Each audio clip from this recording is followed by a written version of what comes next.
สวัสดีครับปอบกับปุ้มปีเมื่อมัวจนกันเมื่อเดิมครับเรามาเลขกู1 กิโล2 ขีดนะจะจนกันวันที่เก้านี้ที่จ้ามจนกูนครตรังจังหวัดตรังกูอีกพิเทศนี้ปอบกันระหว่างซาดิสกับยีราฟนะอ้วกูนี่ก็เป็นกูตีน่าเล่นน่าติดตามอีกเรื่องกูสมาชิกตันใดที่จะเข้ากลุ่มเล่นหัวจนออกตัวบางทุนได้ดูใต้ต่อต้นกุตรอดจีบสมาชิกสามารถกดลิงก์รวมกลุ่มที่หน้าปลูกไว้ได้เลยครับปุ้มเรามากว้างประวัติกองวัวกูนี่แบบโยโย่กันได้เลยครับกูโดดสิงสยามนะหรือว่าซาดิส กายกู้ซอกพี่น้องอวยยศจังหวัดตรังตัวนี้ก็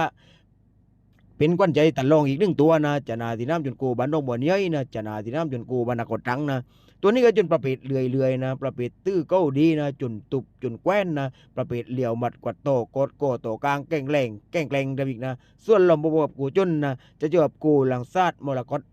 ซ่องหรือว่ายีราบกายกูหนองไอรินที่เป็ดความจังหวัดตรังตัวนี้ก็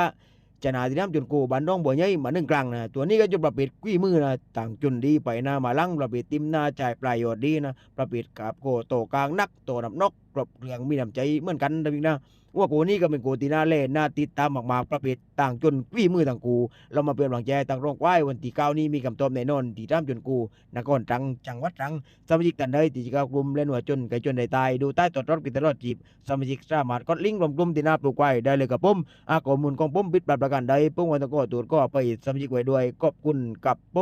ม